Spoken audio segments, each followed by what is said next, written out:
superficial con mucha.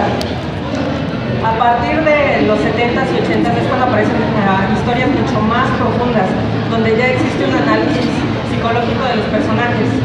Y por primera vez vemos a autoras mujeres escribiendo para un público femenino. Exactamente. Entonces, algunas de las características más representativas de estas historias es que, bueno, manejan un espacio-tiempo alterno.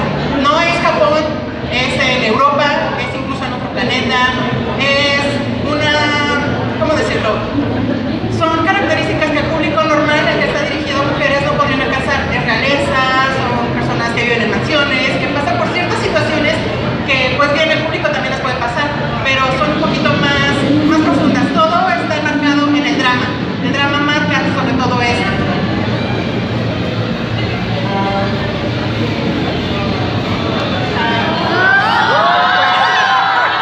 Bueno, algo que tenemos que establecer también aquí es que la figura de Uke se maneja como algo muy pasivo, como una figura de débil, incluso pareciendo mucho a lo que es una mujer, porque en esa época, pues bueno, las características socioculturales son muy, ¿cómo decirlo?, no favorables para la mujer. Está desarrollándose, está creciendo, pero de una forma muy diferente a lo que se hacía con todo el público. Entonces, en esa contraparte, el seme se muestra como algo dominante, como algo que siempre va a tener la razón, que siempre va a tener la solución para todo. Y entonces, estas son las dos características más generales sobre lo que es las dos figuras principales, el seme y el uke. Palabras que hoy día ya utilizamos con toda la facilidad del mundo. ¿Quién no ha dicho que su amigo es uke? ¿O quién no tiene un amigo que es totalmente seme?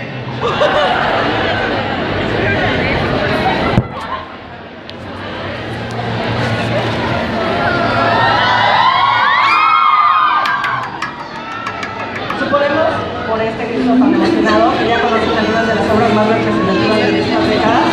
Por supuesto que no vamos a hablar de todo lo que se publicó entonces, pero pues, al menos debemos mencionar los títulos más importantes, como Casa no Mitra, que fue en sí el primer manga que se esmeró en romper todas esas barreras que antes existían y se tardó tantos años en poder ser publicado porque la temática era tan delicada, tan novedosa, que ni siquiera los editores de la mangaka querían atreverse a hacerlo. Era algo que nunca antes se había visto. Después se dieron cuenta de que al público no nada más le gustaba ver yaoi en formato cómic, y fue entonces cuando apareció una revista que se llama Junior Roman, donde se publicaron los primeros capítulos de Ai no Kusabi. Es posiblemente la obra de ciencia ficción, la novela ligera de ciencia ficción yaoi más popular que existe. Terminamos también con un ejemplo claro de estas dos décadas, que es Sensui. Todas estas manifestaciones del yaoi son muy importantes, y si algunos empezaron ya un poquito después con el yaoi, en algún momento les ha salido como referencia algunos de sus mangas. Bueno, un último comentario al respecto es que todo esto estaba sucediendo en Japón. En México, lo único de lo que teníamos conocimiento, no en cuanto a anime y manga, no tenía relación con yaoi, todavía era algo totalmente desconocido. Nosotros, ¿qué veíamos aquí? Veíamos Marco, veíamos Candy Candy, pero nada de estas obras que hemos presentado antes. Eso llegó mucho más tarde, cuando el internet nos dio acceso a ello. Entonces pasamos a la década de los 90, algunos ya somos de esta década, otros del anterior todavía, pero esto es muy importante porque el auge, los 90 marca el auge de lo que es la cultura pop. Muchas de las cosas que ahorita seguimos se dieron inicio en esta década. Entonces, algunas de las características es que retoma experiencias reales del público. Los contenidos del manga ya hoy ya son más cotidianos. Ya no es esa mansión alejada en Europa, entre las colinas, sino ya es algo como un policía, un idol, ¿por qué no? Entonces, eso marca el acercamiento hacia el público que está dirigido. También maneja unas situaciones más normales dentro de las historias, relacionado precisamente con esto. Por supuesto, llegamos a lo que es el fanservice. Aquí es la primera vez, en donde comenzamos a ver más evidentemente que en shonen, en shoujo, ya se empieza a incluir parejas yaoi para atraer al público femenino. ya vemos que las casas productoras se dan cuenta de que las mujeres quieren algo y están dispuestas a pagar por ello. No sé si les pasó, pero por ejemplo, en Caballeros del Zodiaco Saint Seiya decía la casa de Libra, por ejemplo. De pronto nos dimos cuenta que Vegeta y Goku, pues, aparte de que peleaban y salvaban al mundo muchas veces, aunque otras los destruían, pero nos iban marcando algunos personajes que pues sí son queridos para todo el público, pero nosotros les damos como que otra connotación. Esa no es una amistad, así, como que hay algo más.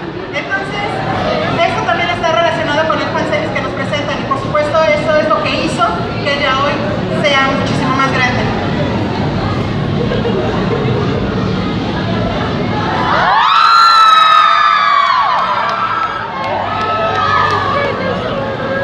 Bueno, ¿quién no ha conocido estos títulos?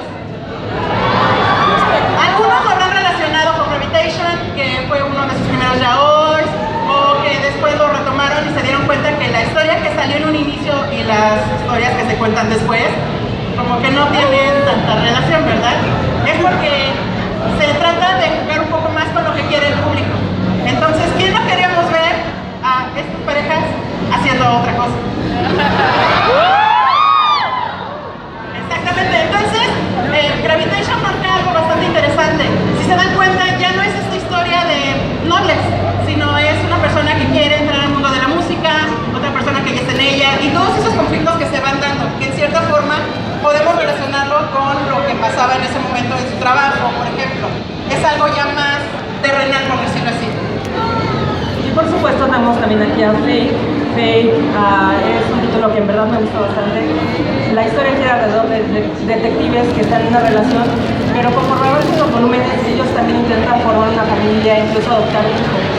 Y eso, cuando lo vi por primera vez, me pareció verdaderamente increíble y genial y no podía dejar de leerlo.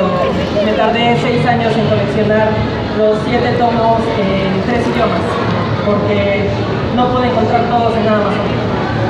Entonces podemos entrar en una etapa triste en donde el yaoi no estaba en español, no estaba en un formato fácil de acceder. ¿Quién no recuerda sus DCDs todavía? En donde nada más había un episodio y en donde descargar una imagen aquí en México por el internet era tardadísimo. No teníamos una información tal cual como la tenemos ahora con el internet.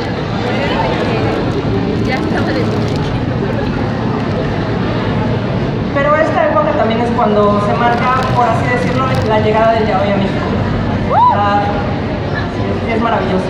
Curiosamente, casi toda la información que nos llegaba era como de segunda mano. No teníamos precisamente las series, no teníamos los mangas, y si existían eran muy costosos y estaban solamente en japonés. Fue en 1998 cuando se empezaron a publicar artículos sobre yaoi. Y fue cuando el público empezó a relacionarse más con esta idea, intentar conseguirlo de otras formas. Seguramente en aquel entonces se conseguían algunos VHS, todavía VHS, y el internet apenas se estaba popularizando. Exactamente, es cuando nos damos también cuenta que pues nos gusta pero no sabemos. No sé si les haya pasado, como a mí en este caso, que por ejemplo yo veía estas escenas, veía a Sakura cantando, se notaba, pero no sabía cómo se llamaba. Yo decía, son dos amigos que se quieren mucho. Y lo ponía así, amigos que se quieren mucho, y pues no, ¿verdad? Nada que ver.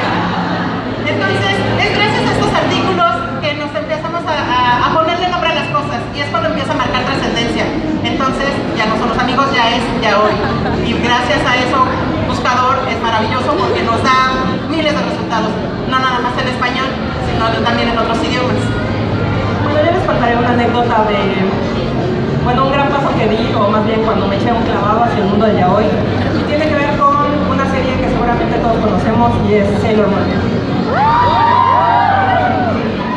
Cuando se estrenó Sailor Moon en México, yo estaba encantada con muchas niñas y chicos de mi edad, pero en uno de esos veranos donde iba a visitar a una amiga y su hermano compraba absolutamente todos los videojuegos, Caballeros del Zodiaco, revistas, cómics, lo que tuviera a la mano de este mundo friki, en una de esas revistas encontré datos curiosos de Sailor Moon. Y Y uno de ellos era que al momento de traer la serie a México, le habían cambiado el género a uno de los personajes. Ese dato hizo que mi mente básicamente explotara. Empecé a buscar si era cierto, y en efecto era cierto. Y entonces descubrí que Shiosai y Malakai en el anime son una pareja ya hoy. Empecé entonces a buscar más sobre ellos porque lo necesitaba. Era yaoi.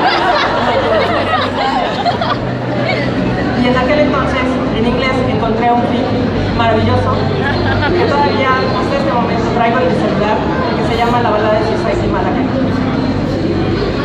Eso fue posiblemente mi primer paso dentro de lo que fue el fanfiction de hoy, que también es muy importante dentro de toda esta escena, porque nos da la oportunidad de compartir nuestras propias ideas y nuestra propia perspectiva de lo que es el yaoi. Exactamente. Tenemos la versión oficial que nos dice eso son parejas, eso no tiene nada que ver, pero creo que es lo que alimenta el yaoi. Son nuestras historias, son nuestros complementos, es nuestra forma de cómo los vemos y lo importante, lo vamos desarrollando en ese universo, porque no nada más el mangaka conoce ese universo, también nosotros como fanáticos de esto.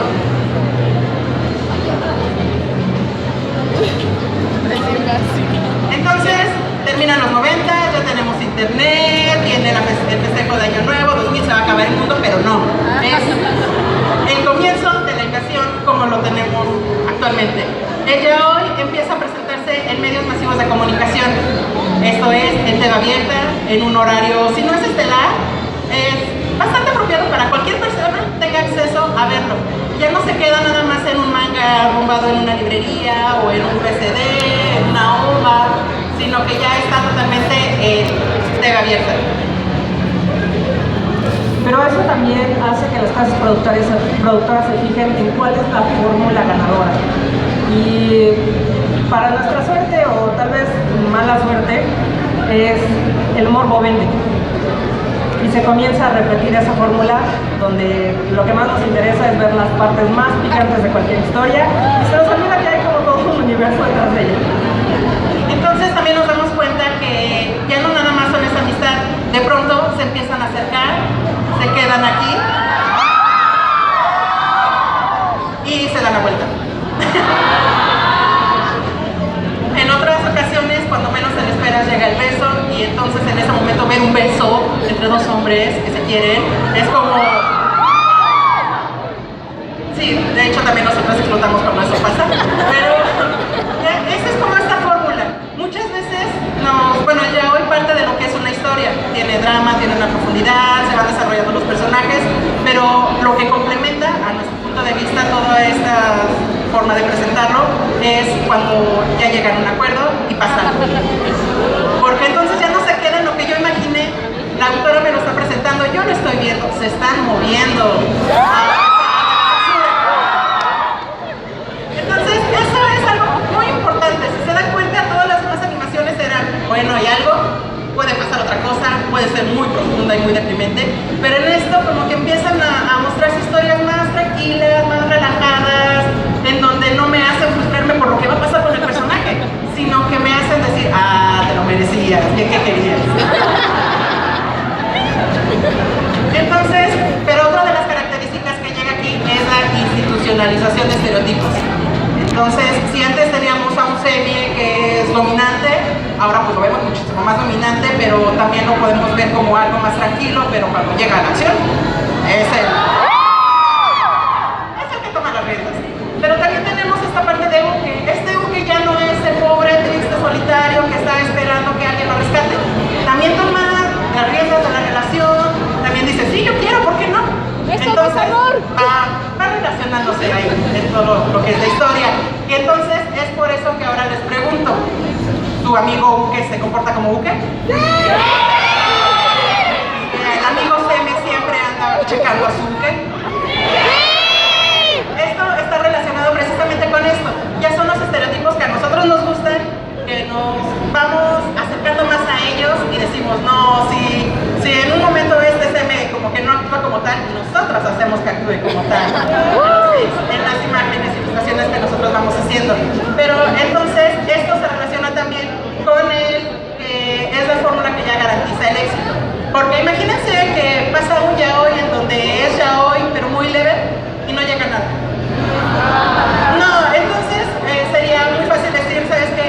vende, yo como industria japonesa, mejor lo quito. Entonces todos nos quedaríamos sin yaoi. No, eso es muy triste. Por eso es que se repite esta fórmula. Y esta fórmula es la que nos da ese shot de adrenalina que muchas veces necesitamos, porque siendo realistas la vida es pesada, ¿no? Están los estudios, está la familia, está el trabajo, y de repente solo vamos acumulando responsabilidad sobre responsabilidad sobre responsabilidad. Y qué mejor que tener una historia sencilla que te pueda animar, que puedas ir siguiendo cada semana, cada 15 días, un nuevo capítulo, algo ligero, algo que te haga sonreír. Y con eso llegamos a uno de los títulos más populares.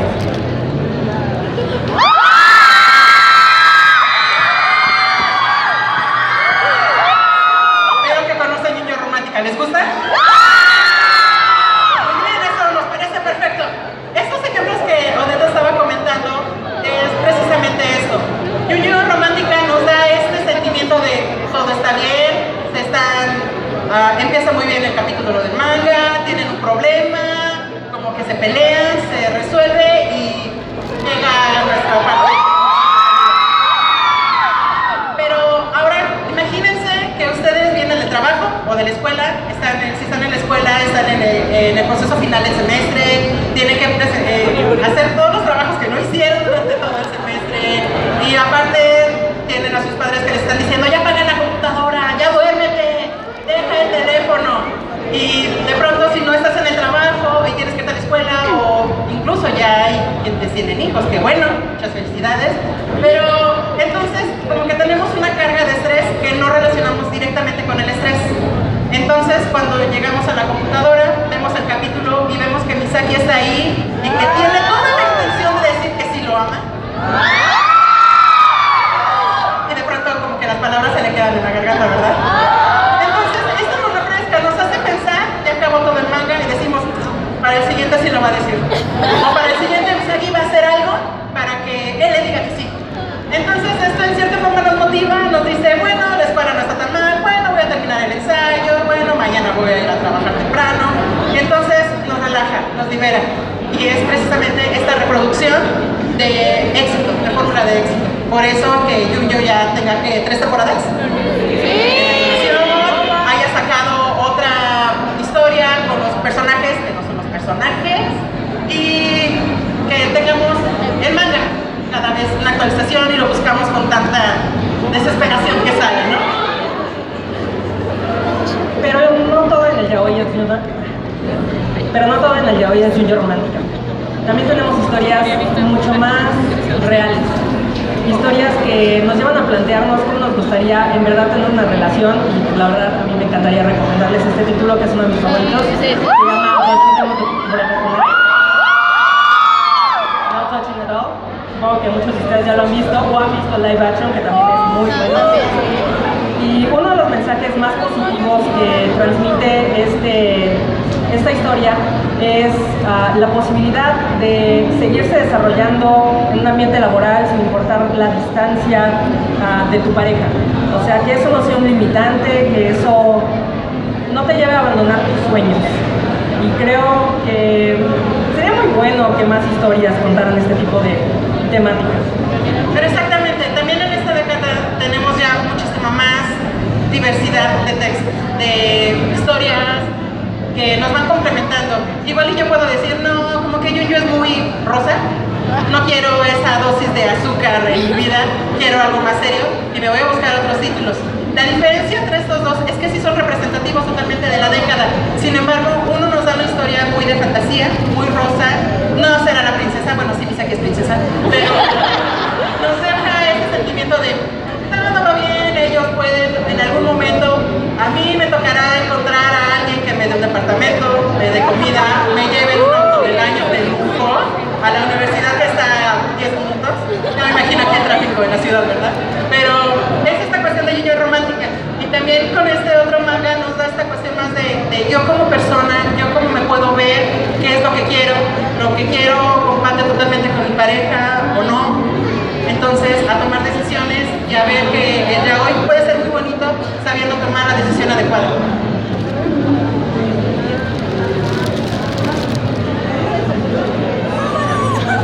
Pasamos a la siguiente diapositiva, por favor. Siguiente.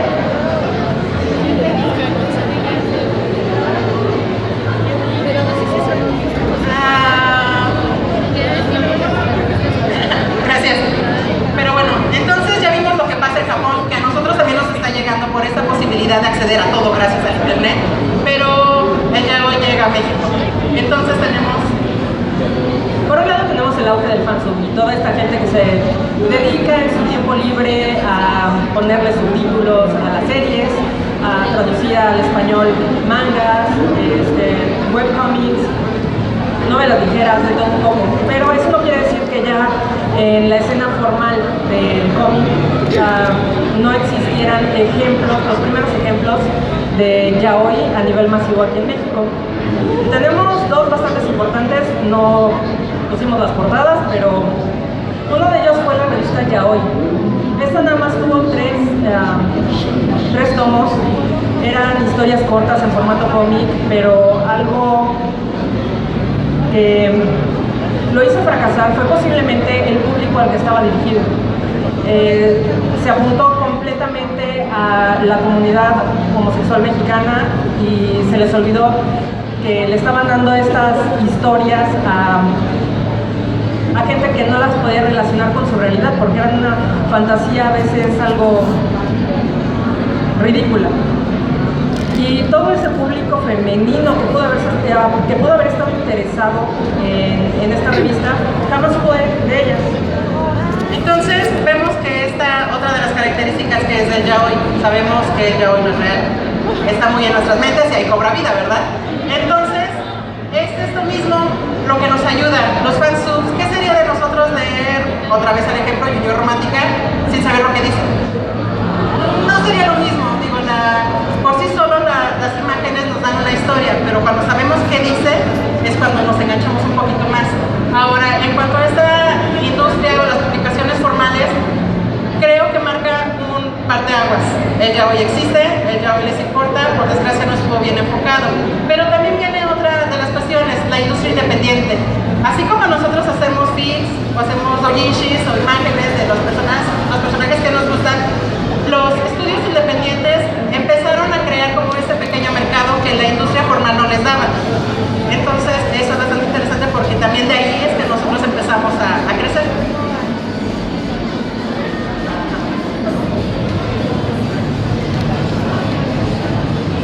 Llegamos a 2010, lo manejamos como aquí y ahora, porque en sí en los 2000, pues más o menos, o acabábamos de nacer, 2000, algunos ya teníamos algunos años.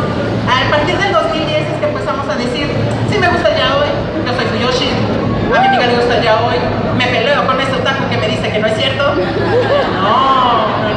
Entonces, lo que pasa en la industria es que es un perfeccionamiento de la fórmula. Ya vieron que sí les gusta el público, que sí vende, eso nos da satisfacción porque podemos tener los tomos, ¿verdad? Y también lo hacen más bonito, más sencillo, a modo de que tú ya no veas algún error.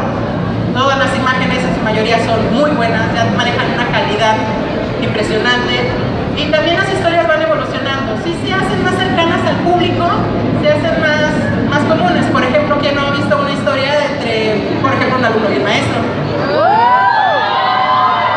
O también entre compañeros de trabajo. Y es cuando decimos, el yaoi está en todo, incluso nosotros lo podemos ver, ¿verdad? Que no ha shipeado al jefe con el otro jefe, al compañero de aquí con el compañero de allá, o entre maestros, no sé, crece de una manera exponencial. Y esto nos lleva también a nosotros como personas, ya nos apropiamos del yaoi. El yaoi somos nosotros, ya no es esa persona rara que se esconde para ver a sus personajes haciéndose cosas. No, nosotros ya somos Fuyoshis, ya somos Fudanshis. En mujeres se da la apertura también para hombres y para mujeres, y entonces empezamos a hacer clubs de fans, empezamos a hacer pequeñas reuniones, de pronto una simple convivencia en casa se convierte en casi una función de cine, con todos nuestros gritos, y empezamos a sentirnos como eso, como fanáticos del yaoi, y ya no nos importa que nos digan, chica podrida, no. Esa chica podrida de la definición como tal pasa a otro término, a una persona que le gusta algo muy en específico y que puede convivir con las demás personas.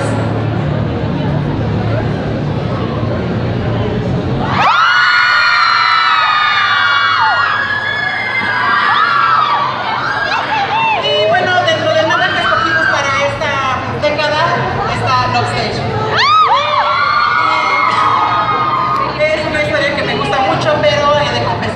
gusta más la pareja secundaria. Esta pareja principal pues es bonita, tiene todas estas características como que es que si lo quiero, me di cuenta de que ella era él, y un cambio bastante raro, pero cuando te empiezas a poner sobre la balanza las relaciones un poquito más maduras, que no nada más va a ser en un simple faje, sino que ya está empezando a futuro, como es la otra pareja, dices, este es bueno, y qué mejor que ya se llevó animación.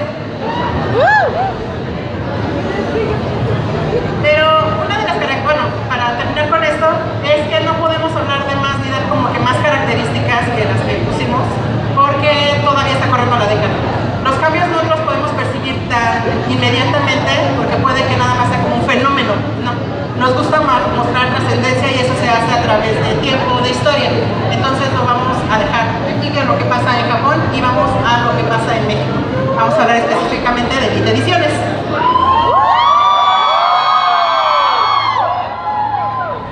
Pues Elite Ediciones es un esfuerzo común, es la primera editorial totalmente dedicada al manga yaoi aquí en México. Empezó como un fanzine, un sueño, un gusto en común, y poco a poco se fue desarrollando para convertirse en una verdadera editorial donde una de nuestras